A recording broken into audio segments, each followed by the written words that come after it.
Hello friends, welcome to SSC coaching centre. दोस्तों, आज के वीडियो में एज यानी कि आयु से संबंधित प्रश्नों की हम बात करेंगे। तो चलिए स्टार्ट करते हैं। पहला सवाल है, ए की आयु और बी की आयु के बीच का अनुपात 3:1। प्रेजेंट में आपको ए और बी दो व्यक्ति हैं, ए और बी दोनों की जो आयु का अनुपात है वो 3:1 है। ठीक है। 10 वर्ष बाद ए की आयु बी की आयु का अनुपात 1:2 होगा। प्रेजेंट से 10 वर्ष के बाद, तो 10 वर्ष के बाद है तो आप नीचे की तरफ आ जाइए, कितना हो जाएगा अनुपात? 1:2 हो जाएगा। ठीक है। ए की आयु 5 वर्ष बाद क्या होगी? बहुत अच्छा सवाल। 10 वर्ष बाद भी नहीं पूछ रहा, वो वर्तमान की भी नहीं पूछ रहा, वो पूछ रहा है 5 वर्ष बाद क्या होगी। देखिए, ऐसे सवाल के लिए मैंने आपको तरीका पहले भी बताया कि नीचे वाले अनुपात का अंतर करो, 1 और 2 का अंतर 1 आ जाएगा। ठीक है। फिर क्रॉस मल्टीप्लाई करेंगे आप, 2 त्रिका 6, 1 का मल्टीप्लाई 1 से करेंगे 1, तो 6 और 1 का अंतर 5 आ जाएगा। मल्टीप्लाई में कितने वर्ष बाद है? हम 10 वर्ष बाद, तो मल्टीप्लाई 10 से कर दो। 5 से 10 कट जाएगा 2 बार में, 2 का मल्टीप्लाई 1 से करेंगे 2 ही रहेगा। ठीक है। आपसे पूछ रहा है ए की आयु 5 वर्ष बाद क्या होगी। चलिए, 2 का मल्टीप्लाई 1 के अनुपात से मैं करता हूं, 2 त्रिका कितना हो जाएगा? 6 हो जाएगा। एक ही आयु निकालनी है ना, 6 हो जाएगा। 6 हो गया, वर्तमान आयु 6 हो गई, एक ही वर्तमान आयु 6 हो गई, लेकिन वो पूछ रहा है 5 वर्ष बाद की। तो एक ही मेरी आयु 6 हो गई वर्तमान में, और वो पूछ रहा है 5 वर्ष बाद की, तो इसमें मैं 5 जोड़ दूंगा। केवल 6 में 5 जोड़ दूंगा, 11 वर्ष हो जाएगी। भाई, एक ही आयु 5 वर्ष बाद 11 हो जाएगी। अगर वो 10 वर्ष बाद की पूछता तो हम 6 में सीधा 10 जोड़ते, लेकिन केवल उसने 5 वर्ष बाद की पूछा तो 5 जोड़ देंगे। वर्तमान में आयु 6 है, 6 में 5 जोड़ देंगे तो 5 वर्ष बाद 11 हो जाएगी। बात क्लियर हो गई सभी को? चलिए अब देखते हैं अगला प्रश्न। अगला प्रश्न है, 6 वर्ष पहले अशोक और महेश की आयु का अनुपात 6:5 था। 6 वर्ष पहले का था। चलिए, ये प्रेजेंट है, आपका प्रेजेंट है। प्रेजेंट से 6 वर्ष पहले का अनुपात है किसका? अशोक, यहां मैं लिखता हूं अशोक और महेश। ठीक है। 6 वर्ष पहले इनकी आयु का अनुपात था 6:5। 6 वर्ष पहले, प्रेजेंट से ऊपर की तरफ जाते हैं तो पहले, और नीचे की तरफ आते हैं तो बाद। ठीक है, यह था। जबकि 4 वर्ष बाद इनकी आयु का अनुपात 11:10 हो जाएगा। 4 वर्ष बाद, यानी कि प्रेजेंट से 4 वर्ष के बाद में अनुपात कितना हो जाएगा? 11:10 हो जाएगा। ठीक है। वर्तमान में महेश की उम्र क्या है? महेश की उम्र पूछ रहा है वर्तमान में, यहां पे प्रेजेंट में क्या होगी। चलिए, तरीका वही है, नीचे वाले अनुपातों का अंतर करेंगे, 1 आ जाएगा। फिर क्रॉस मल्टीप्लाई करेंगे, 10 का 6 से मल्टीप्लाई 60, 11 पंजे 55, 60 और 55 का अंतर 5 आ गया। ठीक है। 4 और 6 कितने वर्ष की बात हो रही है? 10 वर्ष की, तो कटा दो, 5 से 10 को कटा दूंगा, 2 बार में कटेगा। ठीक है। चलिए, 2 बार में कट गया। अब देखिए, आपको वर्तमान की आयु पूछ रहा है ना, वर्तमान की आयु, तो आप क्या करेंगे? किसकी पूछ रहा है? महेश की पूछा है, तो महेश का अनुपात 6 वर्ष पहले कितना है? 5 है ना, तो 2 का मतलब 5 से कर दो, कितना आ जाएगा भैया? 10 आ जाएगा। यानी कि महेश की प्रेजेंट से, वर्तमान से 6 वर्ष पहले आयु कितनी थी? 10 वर्ष थी। 6 वर्ष पहले थी, कितने समय पहले? 6 वर्ष पहले थी 10 वर्ष। लेकिन वर्तमान में कितनी हो जाएगी? तो पहले था ना, अब पहले से हम बाद में आएंगे, वर्तमान में आएंगे तो 6 जोड़ के ही तो आएंगे। ये तो प्रेजेंट से 6 वर्ष पहले की आयु है। अब 6 जोड़ के वर्तमान में आएंगे, तो 6 जोड़ के वर्तमान में आएंगे तो कितनी हो जाएगी वर्तमान में? 16 वर्ष हो जाएगी। भाई, ये आपके सवाल का बिल्कुल सही आंसर हो जाएगा, बिल्कुल सही। क्लियर है? आप इस अनुपात से भी निकाल सकते हो। 2 का मल्टीप्लाई 10 से करूंगा मैं 20। ठीक है। वर्तमान से 4 वर्ष बाद कितनी आ गई? 20। लेकिन बाद की नहीं, ये तो पहले की पूछ रहा है, तो 4 वर्ष माइनस करके आएंगे ना वर्तमान में, तो 16 ही हो जाएगी। ये आपके सवाल का बिल्कुल सही आंसर हो जाएगा, 16 वर्ष। चलिए अब देखते हैं अगला प्रश्न। अगला सवाल है, राहुल तथा सनी की आयु का अनुपात 2:3 है। प्रेजेंट में राहुल और सनी की आयु का अनुपात 2:3 है। 12 वर्ष बाद, प्रेजेंट से 12 वर्ष के बाद दोनों की आयु का अनुपात 11:15 होगा। तो सनी की वर्तमान आयु क्या है?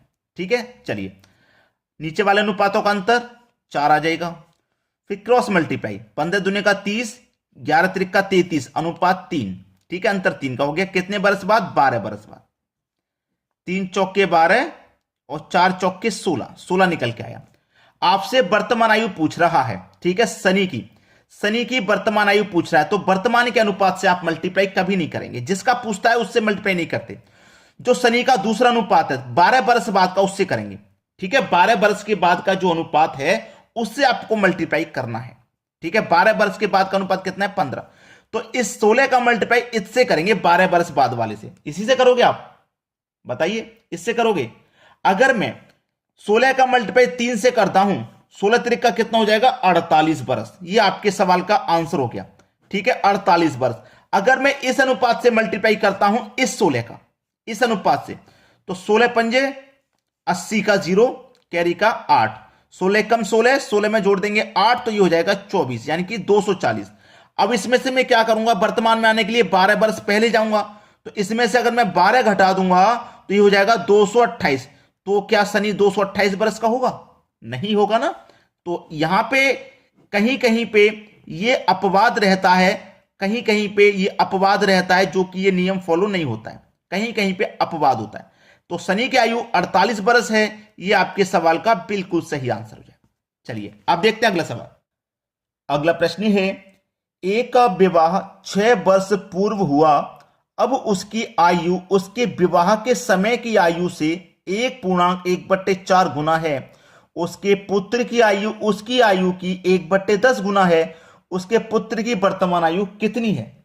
चलिए यहां पे समझ लीजिए, एक तो मैं लिखता हूं अब, और एक लिखता हूं विवाह के समय की आयु का, ठीक है। अब और विवाह के समय की आयु का अनुपात, ठीक है। इसको सॉल्व करो, 4 एक कम 4, 4 में जोड़ेंगे 5/4, 5/4, ठीक है, 5/4। देखिएगा अब उसकी आयु कितनी हो जाएगी? 5, और विवाह के समय की आयु कितनी होगी? 4। भाई अनुपात का बट्टे का मतलब अनुपात भी तो होता है, 5/4 है, सो आप 5/4 भी तो लिख सकते हैं। तो अब उसकी आयु 5 है, विवाह के समय 4 होगी। भाई विवाह के समय कम होगी, अब ज्यादा होगी, तो क्लियर यहीं पे हो गया, अब ज्यादा है, विवाह के समय कम, ठीक है। पुत्र की आयु उसकी आयु की 1/10 है। बहुत बढ़िया सवाल है, 1/10 है, 10 गुना है। उसके पुत्र की वर्तमान आयु कितनी है? देखिए ऐसा सवाल कभी भी रहे, आपको बहुत कठिन लग रहा होगा, बहुत कठिन, पता नहीं हो पाएगा भी या नहीं हो पाएगा, लेकिन मैं इसको बहुत ही आसान तरीके से बताने वाला हूं, समझ लीजिए बस। यहां तक तो समझ में सभी को आ गया। वो कह रहा है कि 6 वर्ष पूर्व अब उसकी आयु उसके विवाह के समय की आयु से इतनी है। एक का विवाह 6 वर्ष पहले हुआ था। चलिए इनके अनुपात का पहले तो आप अंतर कीजिए, कितना है? 1। अनुपात का अंतर 1 है, और पूर्व यानी कि 6 वर्ष का अंतर है। आयु में कितने का अंतर है? 6 वर्ष पहले हुआ था। अब और विवाह के समय की आयु बता रहा हूं मैं। अब उसकी आयु 5 है अनुपात में, विवाह के समय 4 थी, दोनों का अनुपात कर लिया 1, और अनुपात कर लिया 1, और यहां पे वर्ष का जो अंतर आ रहा है वो 6 वर्ष, यानी कि अब और विवाह की आयु, जैसे मान लीजिए ये तो हो गया अब, और यहां से मैं ऊपर जाऊंगा, पहले हुआ होगा उसका विवाह, तो अब से उसका जो विवाह है वो 6 वर्ष पूर्व ही तो हुआ था, अब से 6 वर्ष पहले तो उसका विवाह हुआ था। तो वर्ष में कितने का अंतर है? 6 का, और इनके अनुपात में 1 का अंतर, तो 1 बराबर 6 के हो गया, 1 बराबर अब 6 के हो गया ना। पूछा क्या है? पुत्र की वर्तमान आयु कितनी होगी, उसके पुत्र की वर्तमान आयु क्या होगी। देखिए अब जो आयु है पहले उसे निकालो, 6 का मल्टीप्लाई 5 से कर दूंगा, कितना हो जाएगा? 30 हो जाएगा, 30 हो गया ना। 30 का 1/10 निकालो, भाई 1/10 गुना है ना, उसके पुत्र की आयु उसकी आयु की 1/10 गुना है, तो उसके पुत्र की आयु कितनी होगी? 1/10 है ना। मैंने अब की आयु निकाली 30, 30 का मैं क्या करूंगा? 1/10 निकालूंगा, बस सवाल यही खत्म है। बस 10 से कटाऊंगा 30 को 3 बार में, 3 एक कम 3, तो आयु कितनी हो जाएगी? 3 वर्ष। ये आपके सवाल का बिल्कुल सही जवाब। उसके पुत्र की वर्तमान आयु कितनी है? 3 वर्ष है, 3 वर्ष। देखो आप ये ना करो तब भी आप बता सकते हो। मैंने 6 का मल्टीप्लाई 5 से किया था, 30 आ गया। अब उसका आयु कितना दिखा रहा है? 1/10 का मतलब क्या होगा? 1/10। अब इसकी आयु तो 30 है, हमें पता चल गई, तो इसकी 3 होगी कि नहीं होगी? इसका 10 गुना होता है, 3 का 10 गुना, भाई 30 हो गया कि नहीं हो गया? यहीं पे डायरेक्ट पता कर सकते थे आप, लेकिन मैं आपको पूरा करके बता रहा हूं। चलिए अब देखेंगे अगला सवाल।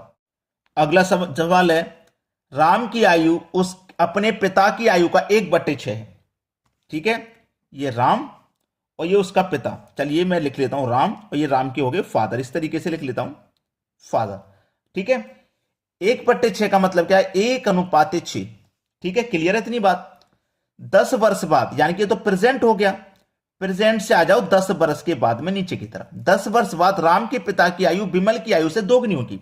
राम के पिता की आयु विमल की आयु से दोगुनी होगी, विमल की आयु से दोगुनी होगी, यानी कि इसकी 1 होगी तो इसकी 2 हो जाएगी। ठीक है, चलिए 1:2 हो गया। फिर बोला है विमल से दोगुनी होगी यदि विमल का 8वां जन्मदिन 2 वर्ष पहले मनाया गया, पूर्व का मतलब पहले मनाया गया हो, तो राम की वर्तमान आयु क्या है? बहुत अच्छा सवाल है भाई, बेहतरीन सवाल। देखिए विमल का 8वां जन्मदिन जब मनाया गया होगा तो 8 साल का हो जाएगा विमल, और ये 2 वर्ष पहले मनाया गया है, तो अब जो आयु होगी, 2 वर्ष पहले मनाया गया था तो 8 साल का, 2 वर्ष पहले मनाया गया और 2 वर्ष अब जोड़ देंगे तो कितना हो जाएगा? ये 10 साल हो जाएगा। ठीक है, तो राम की वर्तमान आयु क्या हो जाएगी भाई? 10 वर्ष।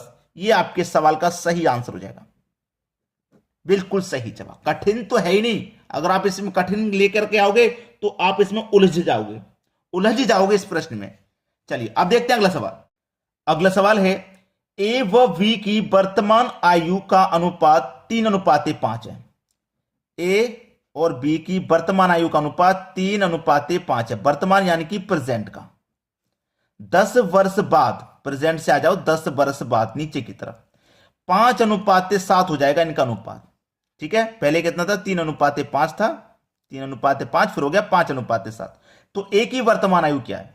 सवाल हो जाएगा, नीचे की आयु का अंतर करो, अनुपात का 2, क्रॉस मल्टीप्लाई करो, 7 या 21, 5 5 25, 4 आ गया, और ये कितना है? 10 वर्ष। 2 से कट गया 2 बार में, 2 से कट गया 5 बार में। ठीक है, वर्तमान आयु पूछ रहा है कितना? ए की वर्तमान आयु, तो ए का जो अनुपात दूसरा है उससे मल्टीप्लाई करेंगे 10 वर्ष बाद वाले से। 5 से कर देंगे 25, लेकिन पूछा क्या है? वर्तमान का। ये तो हमने 10 वर्ष बाद की आयु निकाल ली है, तो 25 में से 10 घटा के प्रेजेंट में आएंगे तो कितनी बचेगी? 15, यानी कि ए की वर्तमान आयु 15 वर्ष है। ये आपके सवाल का बिल्कुल सही जवाब हो जाएगा, बिल्कुल सही। खत्म सवाल यहीं पे। क्लियर है सभी को? चलिए अब देखते हैं अगला सवाल। अगला सवाल है दो संख्याओं में 7:9 का अनुपात है। दो संख्याएं कोई, तो पहली संख्या में ए ले लेता हूं, दूसरी संख्या बी ले लेता हूं। 7:9 का अनुपात है। प्रत्येक संख्या में 5 जोड़ दें। प्रत्येक संख्या में वो कह रहा है 5 जोड़ दें तो उनमें 4:5 का अनुपात हो जाता है। बड़ी संख्या ज्ञात कीजिए। भाई बहुत अच्छा सवाल है। अब इस तरीके के सवाल कभी भी आपको दिए जाएं तो कैसे करना है, चलिए उसका तरीका सीख लीजिए। चलिए, अनुपात का मतलब बटा भी होता है। जैसे 7:9 है, आप इसको 7/9 भी लिख सकते हैं। प्रत्येक संख्या 5 जोड़ दें, यानी कि इसमें भी हम 5 जोड़ दें और इसमें भी हम 5 जोड़ दें। क्लियर है? ये दो संख्या आती मेरे पास 7:9, तो मैं इसको 7x मान लूं, इसको 9x मान लेता हूं, तो इसके मान में कोई परिवर्तन नहीं आएगा। बराबर 5 जोड़ दें तो उनमें 4:5 हो जाता है। 4:5 का मतलब 4/5 हो जाता है।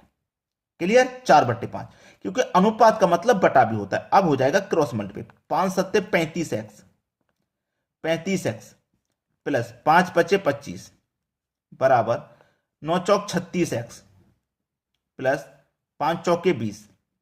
अब x वाले टर्म एक तरफ कर लो, बस x वाले टर्म एक तरफ। ये 35x इधर जाके 36x में से माइनस हो जाएगा, केवल एक x बचेगा। ये 20 प्लस का है, इधर आके माइनस का 20, तो 25 में से 20 हो जाएगा, 5 बचेगा। यानी कि x की वैल्यू आ गई आपकी 5। x की वैल्यू 5 है ना। आपसे बड़ी संख्या पूछ रहा है, आपके पास अनुपात क्या क्या था? 7 और 9 था, तो बड़ा अनुपात 9 है तो बड़ी संख्या 9 ही हो जाएगी। x की वैल्यू 5 है ना, तो 5 का मल्टीप्लाई 9 से कर दो, 5 में 45। ये आपके सवाल का बिल्कुल सही जवाब 45। ठीक है, आंसर आ गया आपका 45, बिल्कुल सही जवाब। चलिए अब देखते हैं अगला सवाल। अगला सवाल है दो धातुओं के 80 ग्राम मिश्रण में दोनों का अनुपात 5:3 है। दूसरी धातु की कितनी मात्रा बढ़ा दी जाए कि अनुपात 5:4 हो जाए? दोस्तों ये सवाल मैं आपको होमवर्क के लिए देता हूं। आप इसका आंसर करके मुझे घर से बताएंगे, यानी कि अभी बताएंगे कमेंट करके इस प्रश्न का आंसर क्या है। मैं आपको ऑप्शन नहीं दे रहा हूं, किसी भी सवाल में मैंने ऑप्शन नहीं दिया, क्योंकि मैं आपको तरीका ही वही बता रहा हूं कि आपको ऑप्शन की जरूरत नहीं पड़ने वाली है। जो आंसर आएगा वही सही होगा। तो इसी तरीके से आप इसका आंसर करके मुझे बताइए, जो आएगा वही सही होगा, लेकिन आपका आंसर है क्या वो आप मुझे कमेंट करके बता दीजिए। ठीक है दोस्तों, वीडियो देखने के लिए आपका बहुत बहुत धन्यवाद।